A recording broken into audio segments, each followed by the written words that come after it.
Kurse de ogad. Šta je bilo, derviše? Šta uspjeve ker laji na mene? Svi koji pustom prolaze, prođu normalno, samo kad mene vidi razlaje se ko luk. Ne poznajete. Kako me bola ne poznaje, da svaki dan ovu dale prođe. Pa si u boksu, ne može ti ništa. Eto, ti misliš da mi ne more ništa.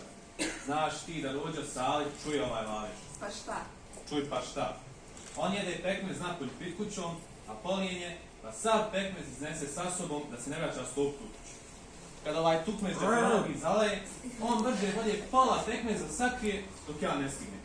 Ja sam materijalno oštećen zbog laveža. Lijepo ti kažem, Cuko ima nešto protiv mene. Da ga možda nije Salih kad nahranio, jer mi se ovo ništa čista posla. Dobro, šta ti predlažeš? Predlažem ti da li taj bok stavite gdje da on ne vidi. Eno, tamo iza kuće na primjer. I meni će biti ljepše, a i Cuki. Otam je pogled koliko hoćeš ljepše. Cukica vidi brdo, maglu kako se diže, pičice. A šta ovdje bogati more biti?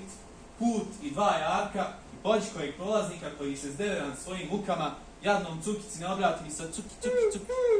Di patite tu život. Eto kako ste stigli da vas bude. Samo na sebe mislite. Ja vam ne bi kera na papiru nacrtanu dao. Mi da smo sastavljači životinja, sram te bilo.